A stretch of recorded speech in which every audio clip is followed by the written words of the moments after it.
సంక్రాంతి కానుకగా రామ్ చరణ్ నటించిన movie game changer 10వ తేదీన, బాలకృష్ణ నటించిన మూవీ డాకు మహారాజ్ 12వ తేదీన థియేటర్స్లో సందడి చేయడానికి సిద్ధమైపోయాయి.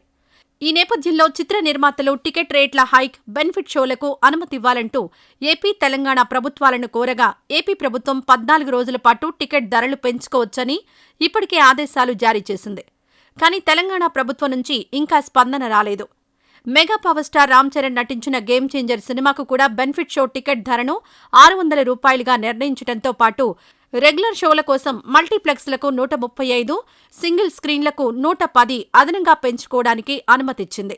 రెగ్యులర్ షోల కోసం మల్టీప్లెక్స్ టికెట్ ధరపై 135, సింగిల్ స్క్రీన్ టికెట్ ధరపై 110 రూపాయలు పెంచుతూ ఉత్తర్వులు జారీ చేసింది. అయితే డాకు మహారాజ్, గేమ్ చేంజర్ సినిమాల టికెట్ ధరల పెంపుపై ఆంధ్రప్రదేశ్ హైకోర్టులో పిటిషన్ దాఖలైంది. ఇలా బెనిఫిట్ షోలకు అనుమతి ఇవ్వడం వల్ల రాష్ట్రంలో శాంతి భద్రతలకు హాని కలుగుతుందని పిటిషనర్ తన పిటిషన్లో ఆరోపించారు. హైదరాబాద్లో సంధ్యా థియేటర్ ఘటనలో ఒకరు మరణించిన ఘటనకు సంబంధించిన ఎఫ్ఐఆర్ కాపీని కూడా జతచేశారు. టికెట్ ధరలను నిబంధనలకు విరుద్ధంగా పెంచారని పిటిషన్లో పేర్కొన్నారు. ఏపీ ప్రభుత్వం ఇచ్చిన అనుమతులను వెంటనే ఉపసంహరించుకోవాలని ఆ పిటిషన్లో పేర్కొన్నారు. మరోవైపు చిత్ర బృందాల తరపున కూడా వాదనలు వినిపించారు. వాదోపవాదనలు విన్న కోర్టు టికెట్ ధరలపై తీర్పునిచ్చింది. 14 రోజుల టికెట్ ధరల పెంపును 10 రోజులకే పరిమితం చేస్తున్నట్లు న్యాయస్థానం ఆదేశాలు జారీ చేసింది.